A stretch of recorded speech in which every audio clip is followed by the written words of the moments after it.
दुनिया के खेल का कोई भी मैदान हो, तो जब आप खेल के मैदान में उतरते हैं तो आपका वो जज्बा, वो शौक, वो लगन और वो इंटेंट जो मैदान में दिखाई दे रहा होता है, तो वो आपको आसमान की बुलंदियों पर पहुंचाता है। चाहे आप नंबर्स में हार जाएं, लेकिन वो जज्बा जो आपको आखिरी दम तक लड़ने का हौसला देता है, वो आपको कभी हारने नहीं देता। जी हाँ दोस्तों, बात हो रही है केकेआर की, जिसने 10 साल पहले साल 2014 में आईपीएल की ट्रॉफी उठाई थी।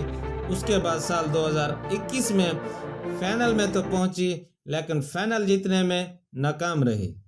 आईपीएल 2024 जब से कोलकाता नाइट राइडर मैदान में उतरी है, तो उनमें अलग ही जज्बा, अलग ही शौक दिखाई दे रहा है। चाहे कोलकाता के नए नाम हो या पुराने नाम हो, सभी दिलो जान से खेल रहे हैं। जब आप दिल से कोई काम करते हैं तो उसके रिजल्ट पॉजिटिव ही मिलते हैं। आईपीएल 2024 का मैच नंबर 16 जो कोलकाता और दिल्ली के दरमियान खेला गया, जिसको कोलकाता ने एक बड़े मार्जिन 106 रनों से जीतकर पॉइंट्स टेबल के ऊपर टॉप पोजीशन हासिल कर ली। कोलकाता ने पहले टॉस जीतकर बैटिंग करने का फैसला किया, जो कि दुरुस्त साबित हुआ और कोलकाता की जानिब से सुनील नारायण ने धुआंधार बैटिंग की। उन्होंने 39 गेंदों के ऊपर 85 रन बनाए, 7 चौके 7 छक्कों की मदद से 218 के स्ट्राइक रेट से। जी हाँ दोस्तों, ये वही सुनील नारायण है जो 2016-17 में अपना जलवा बखेरा करते थे। लेकिन आईपीएल ऑक्शन 2024 में सुनील नारायण के बारे में मुख्तलिफ कयास की जा रही थी कि सुनील नारायण को अब नहीं खेलना चाहिए, लेकिन गौतम गंभीर ने सुनील नारायण के ऊपर इन्वेस्ट किया और सुनील नारायण ने आकर साबित किया, बुढ़ा होगा तेरा बाप। जी हाँ दोस्तों, सुनील नारायण जो कि 35 साल के हो चुके हैं, और जब आईपीएल ऑक्शन में केकेआर ने सुनील नारायण को पिक किया तो मुख्तलिफ कयास की जा रही थी कि केकेआर ने पैसा बर्बाद किया है सुनील नारायण के ऊपर। लेकिन Sunil Narayan back to back perform कर रहे हैं। उन्होंने पिछले मैच में 47 रन बनाए और इस मैच में 85 रन बनाकर साबित कर दिया कि टाइगर जिंदा है। सुनील नारायण जब आउट होकर वापस पवेलियन लौट रहे थे, तो ड्रेसिंग रूम में सभी ने स्टैंड होकर सुनील नारायण को रिस्पेक्ट दी, जिसको वो डिजर्व करते थे। सुनील नारायण के बाद अगर बात की जाए अंग्रेक्ष रघुवंशी की, जी हाँ दोस्तों, रघुवंशी जो कि सिर्फ 18 साल का है और उनका ये पहला मैच था जिनको केकेआर ने डेब्यू करवाया।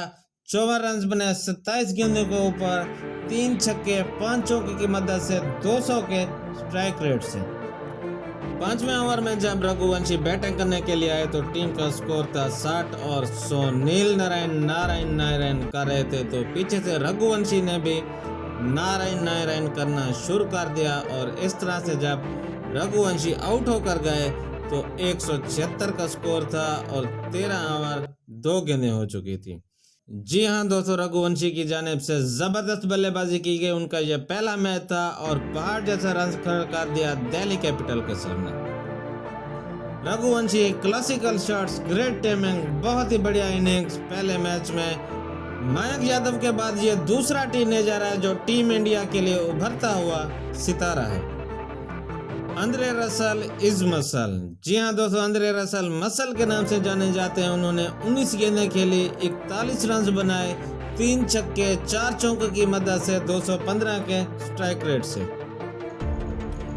रिंकू सिंह नया नाम लेकिन बढ़िया नाम, जबरदस्त परफॉर्मेंस रिंकू सिंह की जानिब से, जिन्होंने नारायण करते हुए 26 रन बनाए सिर्फ 8 गेंदों के ऊपर, 3 छक्के लगाए, 1 चौके की मदद से 300 प्लस के स्ट्राइक रेट से। सुनील नारायण, रघुवंशी और आंद्रे रसल ने ऐसा कहर बरपा दिल्ली कैपिटल्स पर कि कोलकाता आरसीबी का 263 रनों का रिकॉर्ड तोड़ते हुए पहुंची 272 के स्कोर पर। 272 is the second highest total score in the IPL history by Kolkata night Riders. अगर बात की जाए दिल्ली कैपिटल्स की बॉलिंग की, तो कोई भी बॉलर खाते खा परफॉर्मेंस नहीं कर सका, क्योंकि अगर दिल्ली की बॉलिंग परफॉर्म कर जाती तो इतना हाईएस्ट स्कोर ना बनता। अगर बात की जाए दिल्ली कैपिटल्स की बैटिंग की, तो दिल्ली कैपिटल्स की बैटिंग शुरू में ही लड़खड़ा गई। पावर प्ले में ही उनके 4 खिलाड़ी आउट हो गए 33 के स्कोर पर। उसके बाद ऋषभ पंत और ट्रिस्टन स्टब्स ने आकर टीम को थोड़ा सा सहारा दिया ऋषभ पंत ने 55 रन बनाए 25 गेंदों के ऊपर 5 छक्के और 4 चौकों की मदद से।